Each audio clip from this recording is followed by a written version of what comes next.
बिस्मिल्लाहिर्रहमानिर्रहीम। अस्सलाम वालेकुम व्यूअर्स, उम्मीद करती हूँ आप सब खैरियत से होंगे। आपको अपने चैनल में सीना में वेलकम करती हूँ। तो क्लास हम लोगों का class 9 maths and text book 4 chapter number 8 quadratic equation continue है, जिसकी आज हम इस एक्सरसाइज का इस पूरे चैप्टर का रिव्यू करने जा रहे हैं, एक्सरसाइज 8 का।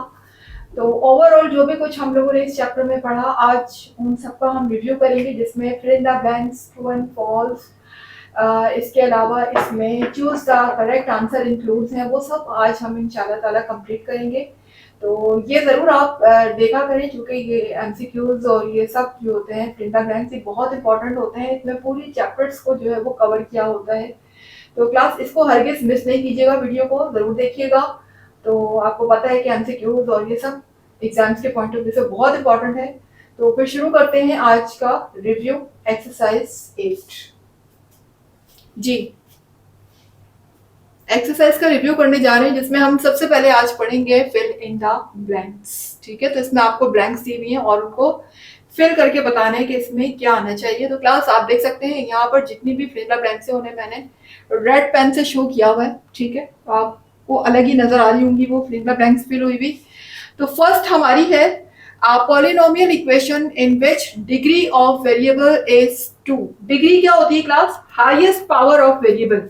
पूरी इक्वेशन में, पूरे चैप्टर में आपको मैं यही बताती रही हूँ कि क्वाड्रेटिक इक्वेशन की जो हाईएस्ट वेरिएबल पावर है वो क्या होती है, डेट इज 2, या आप उसे स्क्वायर भी कह सकते हैं। तो यहाँ पर डिग्री का मतलब हाईएस्ट पावर है। ठीक है ना, उस वेरिएबल की हाईएस्ट पावर क्या होनी चाहिए? 2 होनी चाहिए, तभी वो इक्वेशन हमारी क्या कहलाएगी? Quadratic equation. तो ये तो आपको समझ आ गई होगी। सेकंड देख लीजिए, standard form of quadratic equation is. देखिए, अगर हमारे पास कोई वैल्यू ना हो, 6, 2 या जो भी नंबर है, अगर हम उसकी जनरल फॉर्म बनाना चाहें क्वाड्रेटिक इक्वेशन की, तो जाहिर है कि वो ए बी सी की फॉर्म में होगी। ठीक है, तो देख सकते हैं कि जनरल फॉर्म मेरी क्या होती है, क्योंकि स्क्वायर से स्टार्ट होती है, वेरिएबल की हाईएस्ट पावर स्क्वायर है। उससे पहले आपको पता है कोई ना कोई हमें कोफिशिएंट चाहिए होता है, कोई भी कोफिशिएंट आप देख सकते थे, उधर हम नंबर लगा रहे होते थे, 6, 7, 8 व्हाटएवर जो भी नंबर है। तो यहाँ पर हमने एक जनरल फॉर्म ले ली है क्वाड्रेटिक इक्वेशन की और उसको ए बी सी से रिप्रेजेंट कर दिया है। तो देखिए यहाँ पर ये x का कोफिशिएंट a है, b का x स्क्वायर का कोफिशिएंट a है, b का x का कोफिशिएंट b है, जबकि c मेरा कांस्टेंट है जो कि विदाउट वेरिएबल होता है। तो ये क्या है? ये क्वाड्रेटिक इक्वेशन की हमारे पास स्टैंडर्ड फॉर्म है, और आप इसे जनरल फॉर्म भी कह सकते हैं। ठीक है, जनरल फॉर्म मीन्स कि यहाँ कोई भी वैल्यू हो सकती है, व्हाटएवर। हमने उसको एबीसी का नाम ले लिया और राइट साइड पे 0 भी मौजूद है। ठीक है, तो ये that is the equation is called the quadratic equation. ये मेरी स्टैंडर्ड फॉर्म कहलाएगी। इसी तरह थर्ड पार्ट पर आ जाइए, तो यहाँ पर देखें आपको ये जो इक्वेशन नजर आ रही है, इसके अंदर जो वेरिएबल है, यानी जो x है, जो भी हम इसमें वेरिएबल यूज कर रहे हैं x y z, वो पावर की सूरत में है। लेकिन नंबर जो है वो मेरा बेस है, ठीक है, कांस्टेंट है, और उसके ऊपर जो पावर लगी है वो क्या है? वेरिएबल है। जब इक्वेशन ऐसी हो जिसके ऊपर जो कांस्टेंट है, कांस्टेंट के ऊपर वेरिएबल आ जाए, यानी वेरिएबल जो है वो पावर की सूरत में आए। यहाँ पर देखिए किसी भी इक्वेशन में पावर की सूरत में तो नहीं आ रहा ना वेरिएबल, ये पावर नहीं है, पावर तो नंबर की है। लेकिन अगर वेरिएबल ही पावर बन जाए तो ऐसी इक्वेशन को हम कहते हैं एक्सपोनेंशियल इक्वेशन। एक्सपोनेंट का मतलब होता है पावर। ठीक है, ऐसी इक्वेशन क्या कहलाती है? Exponential equation. इसका क्या मतलब है कि यानी जो वेरिएबल उस इक्वेशन में यूज हुआ है वो खुद ही पावर है। ठीक है, अब आ जाता है पार्ट 4 की तरफ। तो देखिए यहाँ पर लिखा हुआ है सॉल्यूशन ऑफ 3 की power x is equal to 9 is. इसका answer x is equal to 2 है। अब ये आंसर कैसे आया क्लास, ये मैं आपको यहाँ सॉल्व करके बता देती हूँ। देख लीजिएगा, यहाँ पर सॉल्यूशन मैं इसका कर रही हूँ। तो मैंने आपसे कहा था क्लास के, देखिए अगर वेरिएबल जो है वो पावर की फॉर्म में हो तो ऐसी सूरत में हम ये कर सकते हैं। मैथ्स का रूल हमें ये कहता है कि भाई अगर आप दूसरी साइड पर दोनों की बेस को अगर सेम ले आते हैं, मतलब इसकी बेस क्या है 3, अगर मैं इसकी बेस भी यहाँ पर 3 कर देती हूँ तो दोनों की पावर भी ऑटोमेटिकली क्या हो जाएंगी? इक्वल हो जाएंगी। तो मैं यहाँ पर इसको भी 3 बनाने की कोशिश करती हूँ, 3 को। तो देखें ये क्या हो जाएगा, ये तो लिखा हुआ है 3 की पावर x। अगर मैं यहाँ पर इसको 3 बनाने की कोशिश करूं तो आपको पता है कि 9 जो है वो किसका परफेक्ट स्क्वायर है? 3 का परफेक्ट स्क्वायर है। यानी अगर मैं 3 के ऊपर पावर स्क्वायर ले लूं तो इसका मतलब भी तो यही होगा, 9 ही होगा ना। 3 3 से 9 हो जाएगा। लेकिन इससे फायदा ये हुआ कि दोनों की बेसिस क्या हो गई? सेम हो गई। जब दोनों की बेसिस सेम हो गई तो मैथ्स का रूल हमें ये कहता है कि एक चीज को अगर आप सेम कर लेते हो, बेस को सेम कर लेते हो, तो यकीनन उनकी पावर भी क्या हो जाएंगी, आपस में सेम हो जाएंगी, या आप कह सकते हैं इक्वल हो जाएंगी। ठीक है, क्यों हो जाएंगी? क्योंकि उनकी बेसिस इक्वल हो चुकी हैं। इसी तरह से हम ये कह सकते हैं कि x इक्वल है 2 के, तो यहाँ पर x किसके इक्वल हो जाएगा, 2 के इक्वल हो जाएगा। ठीक है, तो यही हमने यहाँ पर लिखा हुआ है कि x की वैल्यू यहाँ पर 2 आ जाएगी। अब नेक्स्ट देखिएगा, solution of ax square plus bx plus c is equal, ये हमारे पास क्या है, क्वाड्रेटिक इक्वेशन की स्टैंडर्ड फॉर्म दी हुई है। तो क्लास आपको क्वाड्रेटिक इक्वेशन को सॉल्व करने के यहाँ पर इस चैप्टर में 3 मेथड बताए गए, एक कंप्लीटिंग स्क्वायर, एक फैक्टराइजेशन और एक क्वाड्रेटिक फॉर्मूला। तो जाहिर है कि कंप्लीटिंग स्क्वायर से भी इसको हम नहीं, क्योंकि ये नंबर की फॉर्म में तो है नहीं, इसी तरह से हम फैक्टराइजेशन के तरीके से भी इसको सॉल्व नहीं कर सकते। मिडिल टर्म ब्रेक को कैसे करेंगे, वेरिएबल को कैसे ब्रेक करेंगे, नहीं हो सकता क्योंकि ये अल्फाबेट है इसको। तो फिर थर्ड मेथड हमारा क्या है, क्वाड्रेटिक फॉर्मूला। हाँ, इसको हम क्वाड्रेटिक फॉर्मूले से जरूर सॉल्व कर सकते हैं, तो अपनी ब्लैंक्स में ये क्वाड्रेटिक फॉर्मूला लिख दीजिएगा।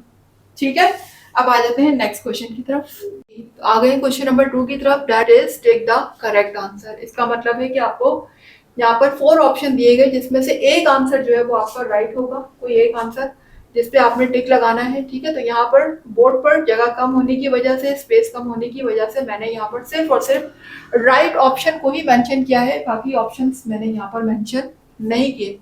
तो देख लीजिएगा, फर्स्ट मेरा पार्ट है degree of quadratic equation is, degree से मुराद है highest power of variable in quadratic equation. ठीक है ना, यानी क्वाड्रेटिक इक्वेशन की जो हाईएस्ट पावर होती है दैट इज 2।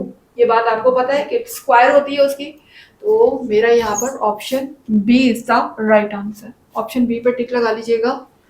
सेकेंड पार्ट है standard form of quadratic equation. अभी अभी ये बात हमने फिल इन द ब्लैंक्स में भी डिस्कस की कि क्वाड्रेटिक इक्वेशन की जो स्टैंडर्ड फॉर्म होती है that is ax square plus bx plus c is equal to 0। ये हमारी जनरल फॉर्म भी है और इसे आप स्टैंडर्ड फॉर्म भी कह सकते हैं क्वाड्रेटिक इक्वेशन की। अच्छा, अब यहाँ पर आ जाते हैं थर्ड पार्ट की तरफ। तो द क्वाड्रेटिक फॉर्मूला, सबको पता है क्वाड्रेटिक फॉर्मूला, ये आपके लिए जो है जाना पहचाना है, आप पूरी एक्सरसाइज में ये करते आ रहे हैं। ठीक है ना, और ये कोई नया नहीं है आपके लिए, पुराना हो चुका है ये फॉर्मूला। उम्मीद है कि अब तक तो याद भी हो चुका होगा। तो फॉर्मूला हमारा होता है कि minus B plus minus square root B square minus 4ac upon 2a। तो option C is the right answer, option C पे टिक लगा लीजिएगा। उसके बाद पार्ट 4 देखिएगा, द सॉल्यूशन सेट ऑफ। अब ये मेरे पास क्वाड्रेटिक इक्वेशन गिवन है नंबर की फॉर्म में, अब ये जनरल फॉर्म नहीं है। यहाँ पर हम मिडिल टर्म ब्रेक से इसको सॉल्व कर सकते हैं। तो मिडिल टर्म ब्रेक से इसको सॉल्व करेंगे और इसका सॉल्यूशन सेट देखेंगे कि हमारा क्या आ रहा है। तो वैसे यहाँ पर सॉल्यूशन सेट में ऑप्शन ए मेरा राइट आंसर है, लेकिन ये राइट आंसर कैसे आ रहा है आपको पूरा मैं यहाँ पर सॉल्व करके भी दिखा देती हूँ। तो देख लीजिएगा, मैं यहाँ पर सॉल्व भी कर रही हूँ इसको। तो यहाँ पर देखिएगा क्लास, अब मुझे मिडिल टर्म ब्रेक से इसको सॉल्व करना है, तो मैं लास्ट नंबर को फर्स्ट वेरिएबल के कोफिशिएंट से पहले मल्टीप्लाई करूंगी। तो 24 वन सा 24। अब आपको पता है कि मिडिल टर्म ब्रेक में हम क्या करते थे। तो मिडिल टर्म ब्रेक में हम ये करते थे क्लास के, यहाँ पर दो टर्म्स को इस तरीके से अरेंज करते थे कि अगर हम उनको प्लस करें तो मुझे मिडिल बीच की टर्म मिल जाए, मिडिल टर्म मिल जाए, और अगर उनको मल्टीप्लाई किया जाए तो 24 आ जाए। ठीक है ना, तो ऐसे कौन से नंबर हो सकते हैं भाई? देखिए, अगर मैं 6 को 4 से मल्टीप्लाई करती हूँ तो 6 4 सा 24 होगा, और 6 में 4 को प्लस करती हूँ तो मुझे 10 भी मिल जाएगा। दोनों ही ऑप्शन पूरे हो गए मेरे। तो यहाँ पर मैं इसको ब्रेक कर देती हूँ मिडिल टर्म को 6 और 4 में। ये हो जाएगा प्लस 6x प्लस 4x। अच्छा, यहाँ पर मुझे प्लस करना है क्योंकि लास्ट नंबर से पहले प्लस का साइन लगा हुआ है। तो जो दो नंबर में ब्रेक करूंगी उसमें मुझे दोनों के साथ क्या साइन लगाना होगा, प्लस का साइन, ताकि दोनों को मैं ऐड कर सकूं तो मेरा 10 आ जाए। ठीक है, प्लस 24 इज इक्वल टू 0। उसके बाद हम क्या करते थे, दो दो करके कॉमन लेते थे, यही था मिडिल टर्म ब्रेक में। तो इन दो का कॉमन ले लेते हैं, x आ जाएगा, अंदर मेरे पास क्या रह जाएगा, x प्लस 6 रह जाएगा। इसी तरह यहाँ पर अगर मैं कॉमन लूंगी तो 4 कॉमन आ जाएगा, क्योंकि 4 के टेबल में 4 और 24 दोनों आते हैं। तो यहाँ पर सिर्फ x रह गया, और 4 का टेबल इतना पड़े कि 24 आ जाए, तो 4 6 24। ठीक है, दोनों ब्रैकेट में देख सकते हैं कि ये x प्लस 6 और x प्लस 6 कॉमन आ रहा है, ये हम कॉमन ले लेते हैं। अब जब कॉमन में ये ब्रैकेट बाहर आ चुकी है तो अंदर मेरे पास यहाँ पर सिर्फ x रह गया, यहाँ से भी कॉमन आ गया तो प्लस 4 रह गया इज इक्वल टू 0। आप देख सकते हैं कि दोनों ब्रैकेट आपस में क्या हो रही है, मल्टीप्लाई हो रही है, दोनों 0 के इक्वल है। तो देखिएगा यहाँ पर x प्लस 6 भी 0 के इक्वल हो जाएगा, ठीक है। तो यहां से अगर मैं x की वैल्यू को लूंगी तो 6 वहां शिफ्ट हो जाएगा, तो ये क्या हो जाएगा, x की वैल्यू मेरे पास क्या आ जाएगी, -6 आ जाएगी, ठीक है। इसी तरह से सेकंड ब्रैकेट है मेरे पास, ये है x प्लस 4, ये किसके इक्वल है, 0 के इक्वल है, इसको भी 0 के इक्वल ले लेते हैं। तो अगर मैं यहां से x की वैल्यू को फाइंड करूंगी तो देखें यहाँ पर 4 प्लस है, वहां शिफ्ट होने के बाद माइनस हो जाएगा, तो यहाँ पर x की वैल्यू मेरे पास आ जाएगी -4। तो देख लीजिए मेरा सॉल्यूशन सेट क्या बन जाएगा, सॉल्यूशन सेट मेरा एक -6 हो गया और एक -4 हो गया। यही मैंने अपना आंसर भी लिखा हुआ है, -6 और -4, यही मेरे यहाँ पर देख लें x के दोनों आंसर आ रहे हैं, -6 और -4। इस वजह से मैंने कहा कि option A is the right answer. तो देख सकते हैं आपको पूरा सॉल्व करके भी दिखा दिया, सॉल्यूशन सेट निकाल के भी दिखा दिया, एक्स के दोनों आंसर आपके सामने हैं। और तो फिर आप इस पे टिक लगा दीजिएगा ऑप्शन ए पर, option A is the right answer. अब आ जाते हैं पार्ट 5 की तरफ। तो यहाँ पर लिखा हुआ है how many maximum roots of quadratic equation are. आप लोगों ने जब क्वाड्रेटिक इक्वेशन सॉल्व की होगी, पूरे एक्सरसाइज में हमने क्वाड्रेटिक इक्वेशन को बहुत ज्यादा डिस्कस किया है, तो उसमें जब हम क्वाड्रेटिक इक्वेशन को जब एंड में हम उनके रूट निकाल रहे होते थे या उनके आंसर निकालते थे, तो हम आप देखते थे हम उसको एक दफा प्लस में लिख रहे होते थे और एक दफा माइनस में, तो उसके रूट बेसिकली कितने आते हैं, 2 आते हैं, 2 आंसर आते हैं ना। तो इसलिए इसका जो ऑप्शन ए है वो राइट आंसर है, दैट इज 2। क्योंकि रूट्स कितने होते हैं क्वाड्रेटिक इक्वेशन के, बेसिकली 2 होते हैं। तो यहाँ पर option A is the right answer, इसको टिक लगा लीजिए। अब आ जाते हैं इसके नेक्स्ट पार्ट की तरफ। जी तो क्लास आ गए हैं पार्ट 6 की तरफ। लिखा हुआ है 2 लीनियर फैक्टर ऑफ, ये मेरे पास लिखी हुई है 3 टर्म्स यहाँ पर, इसके हम फैक्टर बना लेते हैं। तो फैक्टर हम किस तरीके से बनाएंगे, मिडिल टर्म ब्रेक के तरीके से। तो लास्ट नंबर को फर्स्ट नंबर से यानी एक्स स्क्वायर के कोफिशिएंट से मल्टीप्लाई करेंगे तो 56 बनता 56 हो जाएगा। अब मुझे मिडिल टर्म को इस तरीके से ब्रेक करना है कि उन 2 नंबर्स को जिनको मैं ब्रेक करने जा रही हूँ, अगर उनको मल्टीप्लाई करूँ तो 56 आए और अगर उन नंबर्स को मैं ऐड करूँ तो मुझे 15 भी मिल जाए। क्योंकि लास्ट नंबर से पहले साइन एडिशन का लगा हुआ है, तो मुझे 2 नंबर्स को ऐड ही करना है, ठीक है। तो देखिए 2 नंबर्स कौन से हो सकते हैं, अगर मैं 8 को 7 से मल्टीप्लाई करती हूँ तो 8 7 से होते हैं 56, ठीक है, 8 7 से 56 होते हैं। और 8 और 7 को अगर मैं प्लस करूँ तो मुझे 15 भी मिल जाएगा, ठीक है। तो यहाँ पर हम ब्रेक कर लेते हैं इसको 8 और 7 में। मिडिल टर्म को किस तरह ब्रेक करेंगे, हम पहले लिखेंगे 8x, साथ में x लगा हुआ है और माइनस साइन लगा हुआ है तो हम माइनस साइन लगाएंगे। अच्छा, सेकंड नंबर के साथ भी हम माइनस ही लगाएंगे, क्यों, क्योंकि हम एडिशन कर रहे हैं, एडिशन में दोनों के साथ सेम साइन आता है, ये बात पता है आपको, ठीक है। तो यहाँ पर 7x हो जाएगा प्लस 56। अब सेकंड स्टेप हम क्या करते हैं, 2 करके कॉमन लेंगे तो कॉमन आ जाएगा यहाँ पर x, यहाँ रिमेनिंग होगा मेरे पास x माइनस 8, ठीक है। इसी तरह से इन दोनों में कॉमन मेरे पास 7 आ जाएगा, क्योंकि 7 के टेबल में 7 और 56 दोनों आते हैं, रिमेनिंग होगा x और माइनस प्लस माइनस 7 8 56। जी अब देख सकते हैं 8x माइनस 8 और x माइनस 8 अगेन कॉमन आ गया है, ठीक है। अब ब्रैकेट जब कॉमन आ चुकी है तो अंदर मेरे पास क्या रिमेनिंग है, x माइनस 7। देख सकते हैं कि 2 फैक्टर मेरे पास आ चुके हैं, एक x माइनस 8 है और दूसरा x माइनस 7 है, ठीक है। तो इनको चाहे तो आप पहले इसको लिख लें, बाद में इसको लिख लें, पहले इसको, कोई फर्क नहीं पड़ता, क्योंकि ये दोनों ब्रैकेट आपस में मल्टीप्लाई हो रही है और मल्टीप्लाई में हम आगे पीछे इजीली लिख सकते हैं। यहाँ पर इसीलिए मैंने कहा कि option C is the right answer, क्योंकि यही 2 फैक्टर यहाँ पर भी आंसर में लिखे हुए हैं, x minus 7 and x minus 8, और यही हमारा आंसर भी आ रहा है। आप देख सकते हैं सॉल्व करके भी आपको दिखा दिया गया है कि किस तरीके से ये फैक्टर आए।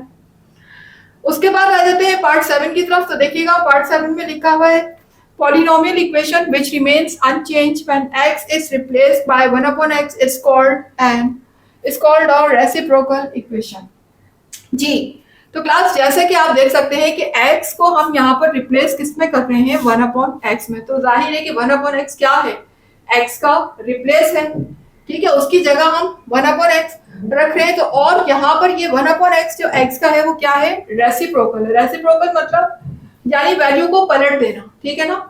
यहाँ पर देखें एक्स के नीचे 1 लिखा हुआ है ना, कोई नंबर नहीं है तो 1 है, जब हम इसको पलटेंगे तो 1 ऊपर आ जाएगा, एक्स नीचे चले जाएगा। सेम यही काम ये हुआ, तो इसका मतलब 1/x, एक्स का क्या हो गया, रेसिप्रोकल हो गया।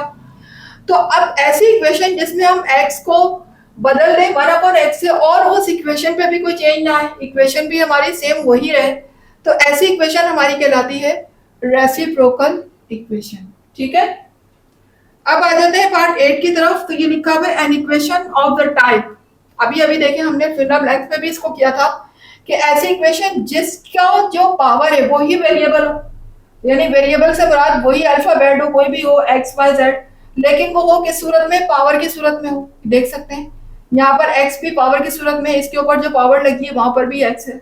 तो ऐसी इक्वेशन जहां पर बेस हमारी नंबर आ जाए, कांस्टेंट हो जाए, और उसका जो उसकी जो पावर है वो वेरिएबल हो, तो ऐसी इक्वेशन हमारी क्या कहलाती है, एक्सपोनेंशियल इक्वेशन। एक्सपोनेंट का मतलब होता है पावर।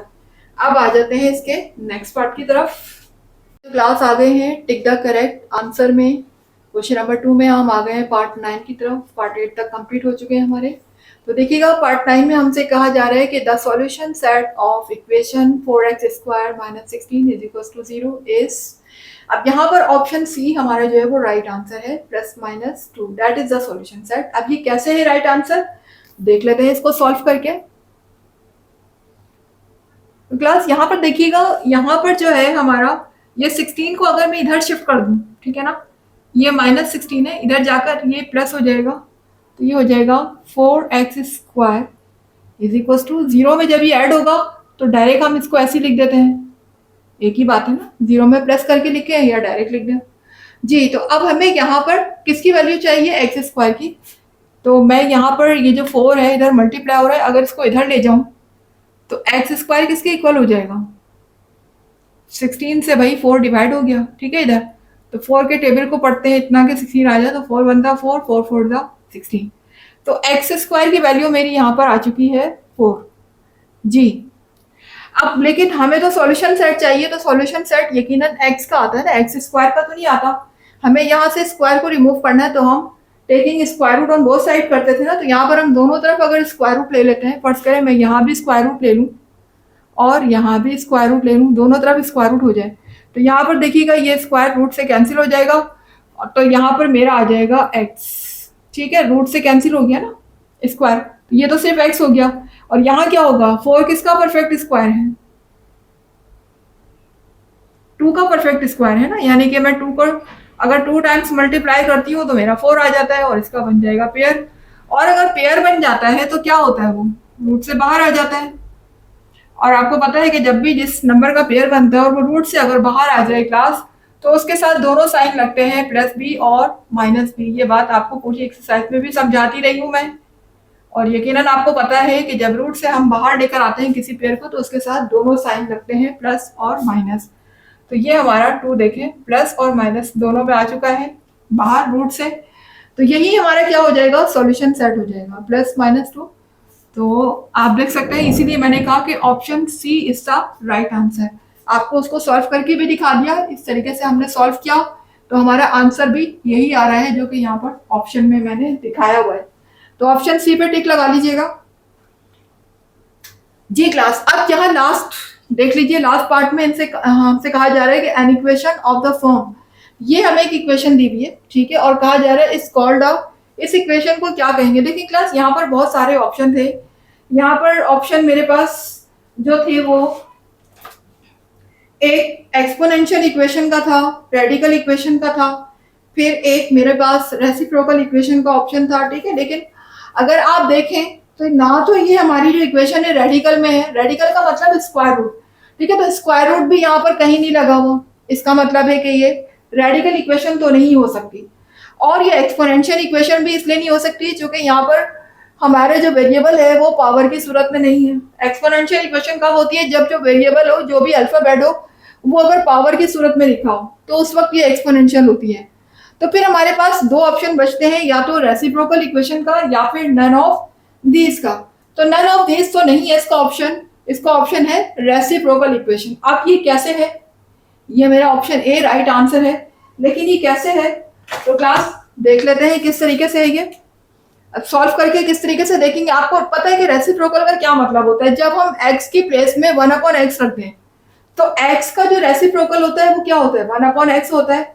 तो अगर मैं यहाँ x की जगह 1/x रख दूं तो ये इक्वेशन क्या बन जाएगी, रेसिप्रोकल।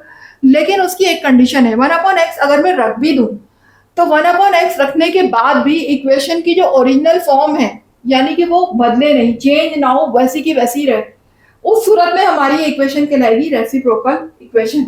तो जहां जहां x है अगर मैं वहां पर 1/x रख देती हूँ, उसके बाद हम उसको सॉल्व करके देखते हैं क्या ये इक्वेशन पे कोई फर्क आया, कोई चेंज आया। अगर चेंज नहीं आता है तो ये हमारी इक्वेशन कौन सी होगी, रेसिप्रोकल। तो रख के देख लेते हैं हम, जहां जहां भी x है वहां मैं क्या पुट कर दूंगी, 1/x। ठीक है, तो 1/x मैं रख रही हूँ, तो यहाँ देखिएगा 2, जहां x है वहां मैं देख रही हूँ 1/x, इसकी पावर है 4। ठीक है, फिर इसी तरह से देखिएगा इसका सॉल्यूशन मैं यहाँ कर रही हूँ, सॉल्यूशन की हेडिंग डाल दी है मैंने।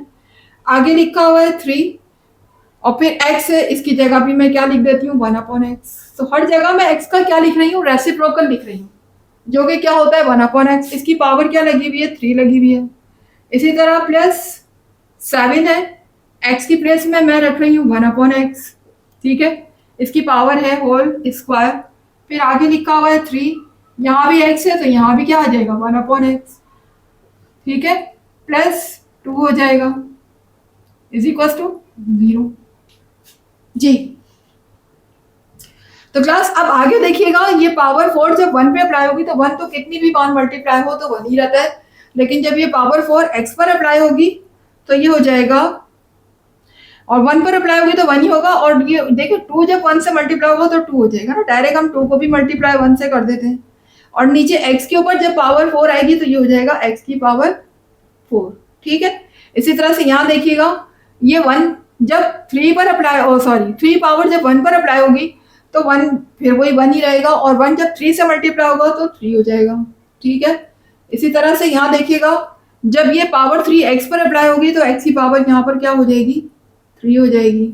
यहाँ देखिएगा ये स्क्वायर पावर जब 1 पर अप्लाई होगी तो वो 1 ही रहेगा, और 1 को हम मल्टीप्लाई कर देंगे 7 से तो 7 हो जाएगा। इसी तरह से यहाँ देखिएगा ये स्क्वायर जब x पर अप्लाई होगा तो ये हो जाएगा x स्क्वायर। इसी तरह से यहाँ देखिएगा 1 3 से मल्टीप्लाई होगा तो ये हो जाएगा 3 1 3, और अपॉन में लिखा हुआ है x। ठीक है, प्लस 2 इज इक्वल टू 0। ये देख सकते हैं आप, इस तरीके से हम सॉल्व कर रहे हैं। सारी x की प्लेस में हमने उसका रेसिप्रोकल लिख दिया है 1/x। अब इसको पूरा सॉल्व करने के बाद हम चेक करेंगे कि सॉल्व करने के बाद भी हमारी कंडीशन यही रहती है, यही इक्वेशन वापस आ जाती है, तो इसका मतलब फिर ये हमारी रेसिप्रोकल इक्वेशन है। ठीक है जी, तो क्लास अब यहाँ पर देख सकते हैं हम एलसीएम ले लेते हैं, और एलसीएम हमेशा हाईएस्ट पावर का आता है, तो एलसीएम लेना आपके लिए थोड़ा सा डिफिकल्ट होगा, उसको तो आप छोड़ दें, नहीं ले एलसीएम। इसका दूसरा तरीका ये हो सकता है क्लास कि हम हाईएस्ट पावर, जो वेरिएबल की हाईएस्ट पावर है ना, वेरिएबल की हाईएस्ट पावर क्या है 4, उसी से हम पूरी इक्वेशन को मल्टीप्लाई करवा दें। ठीक है, 2 तरीके होते हैं, या तो हम उसका एलसीएम ले लें, तो एलसीएम लेना मुझे लगता है कि थोड़ा सा डिफिकल्ट है, बजाय इसके कि हम एलसीएम लें, पूरी इक्वेशन को हम x की पावर 4 से मल्टीप्लाई करवा देते हैं, तो करवा देते हैं भाई।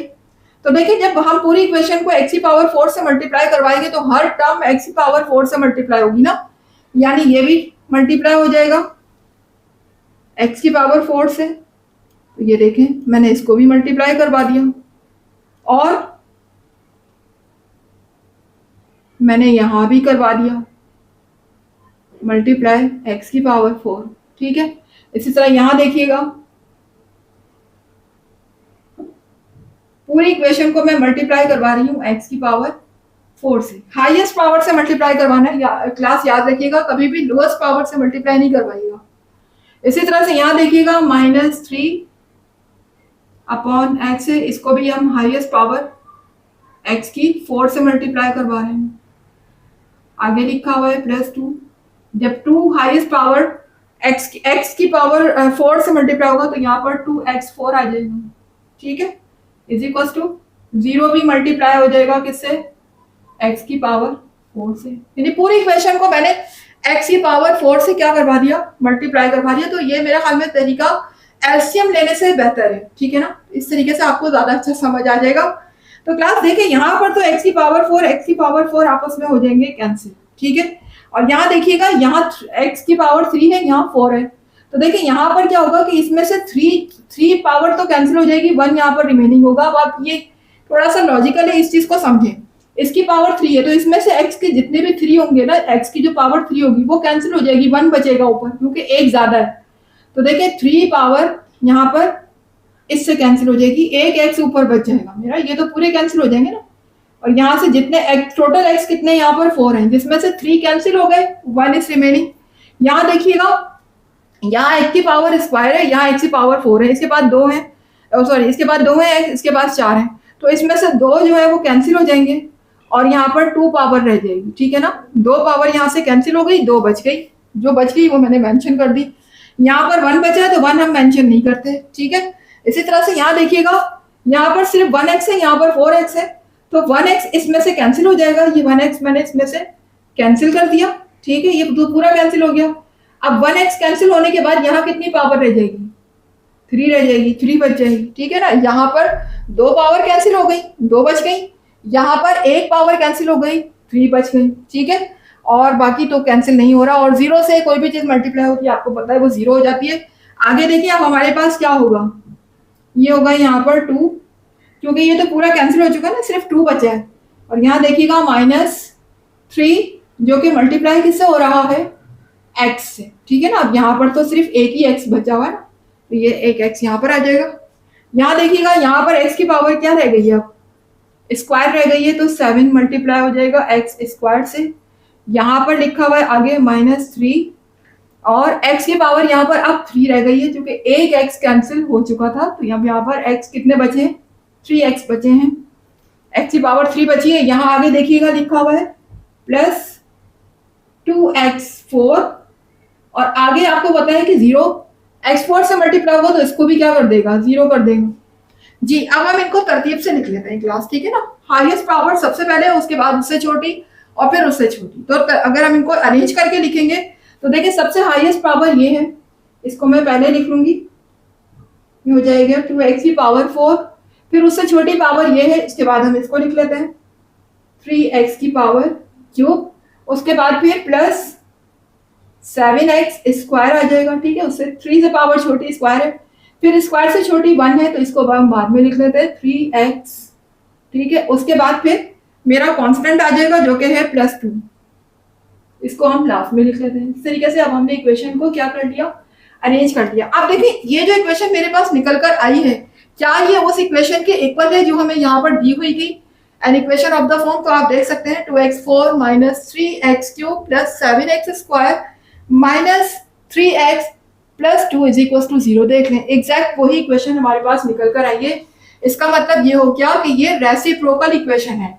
इसका क्या मतलब होता है, इसका मतलब ये होता है कि हम अगर x की वैल्यू को रेसिप्रोकल बना भी दें, रेसिप्रोकल रख भी दें, तब भी उस ओरिजिनल इक्वेशन पे कोई फर्क ना आए। और ऐसा ही हुआ है, ओरिजिनल इक्वेशन पे तो कोई फर्क नहीं आया ना, 1/x रखने से भी इक्वेशन वही रही। तो ऐसी इक्वेशन को हम क्या कहते हैं, रेसिप्रोकल इक्वेशन। तो इसका option A is the right answer. आप ऑप्शन ए पे टिक लगा दीजिएगा। क्लास आ गए क्वेश्चन नंबर 3 की तरफ, ट्रू एंड फॉल्स क्वेश्चन।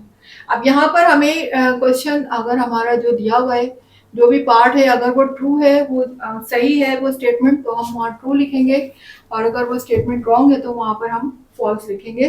तो पार्ट 1 देखिएगा, लिखा हुआ है every quadratic equation can be solve by factorisation, जो कि बिल्कुल रॉन्ग है। देखें यहाँ पर हमने पहले भी आपके सॉल्व किया था सामने, तो बहुत सारी इक्वेशन ऐसी होती हैं जो कि फैक्टराइजेशन से सॉल्व नहीं होती, नहीं बनते, उसके मिडिल टर्म ब्रेक नहीं होती है, उसके फैक्टर नहीं बनते, तो फिर ऐसी सूरत में हमें क्वाड्रेटिक फार्मूला यूज करना पड़ता है। ऐसी बहुत सी इक्वेशन हमने एक्सरसाइज में भी की है कि जिनको हम मिडिल टर्म ब्रेक से करना चाह रहे थे लेकिन वो सॉल्व नहीं हुई, तो वहां पर हमने क्वाड्रेटिक फार्मूला अप्लाई किया।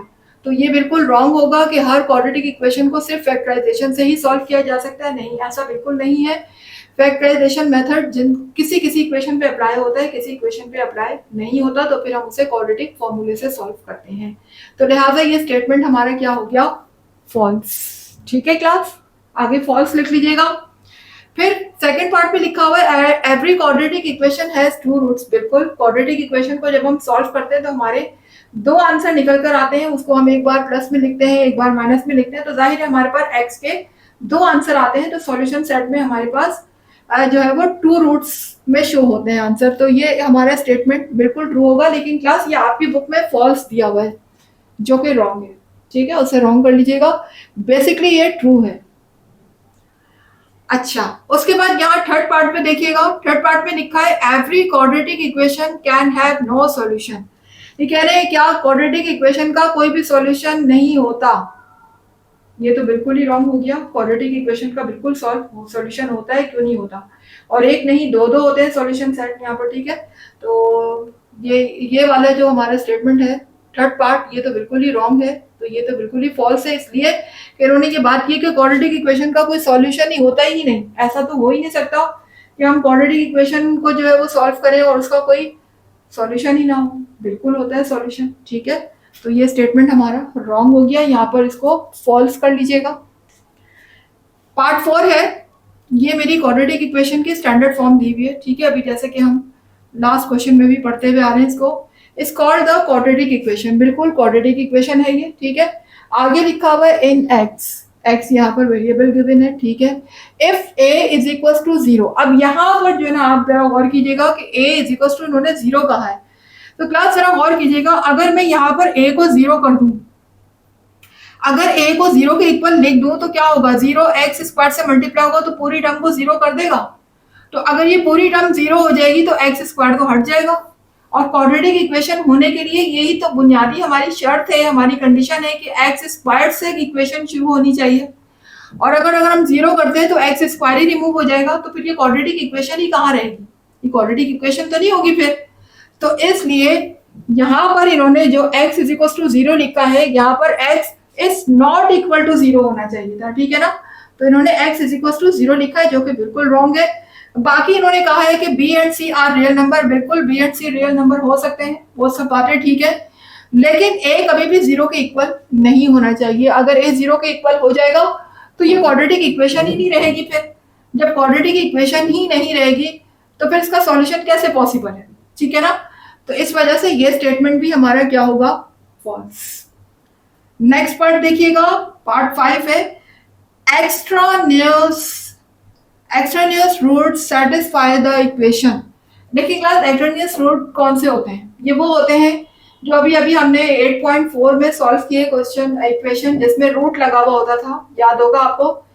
तो हम रूट को सॉल्व कर रहे होते और रूट से जो हमारे आंसर आ रहे होते थे, एक्स के या वाई के दो आंसर जो भी आते थे, उनको हम वेरीफाई करते थे, वेरिफिकेशन करते थे, और उनमें से या तो दोनों जो आंसर थे वो वेरीफाई कर जाते थे, या उनमें से एक आंसर वेरीफाई करता था, दूसरा आंसर वेरीफाई नहीं होता था। तो फिर हमारा सॉल्यूशन सेट वही होता था जो वेरीफाई हो रहा होता था।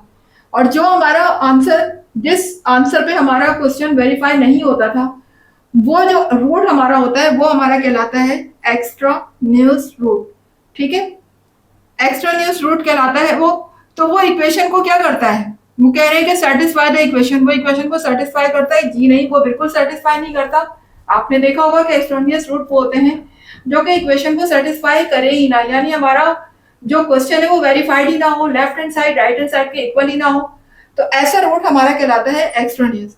तो वो बिल्कुल भी सेटिस्फाई नहीं करेगा इक्वेशन को, तो ये स्टेटमेंट भी मेरा फॉल्स हो जाएगा, गलत होगा। इसके आगे आप फॉल्स लिख लीजिए जी। 6 पार्ट में हमसे कहा जा रहा है एक्सट्रानियस रूट्स डोंट सेटिस्फाई। हाँ, ये वाला सही है, देखिए ये रॉन्ग है। ये उन्होंने बिल्कुल कहा कि जाहिर है वो रूट्स जो होते हैं वो सेटिस्फाई ही नहीं करते इक्वेशन को, क्योंकि इक्वेशन वेरीफाइड ही नहीं होती उससे। जब वेरीफाइड ही नहीं होती तभी तो वो सॉल्यूशन सेट में इंक्लूड नहीं होते। तो ये स्टेटमेंट हमारा राइट होगा, इसके आगे ट्रू लिख लीजिए। पार्ट 7 में हमसे कह रहे हैं कि in the quadratic equation the highest exponent of the variable is 2। Exponent क्या होता है, पावर होती है। जाहिर है क्वाड्रेटिक इक्वेशन की हाईएस्ट पावर जो है वो 2 ही होती है, ये बात तो हम शुरू से पढ़ते आ रहे हैं ना। तो हाईएस्ट वेरिएबल की जो पावर होती है वो 2 होती है।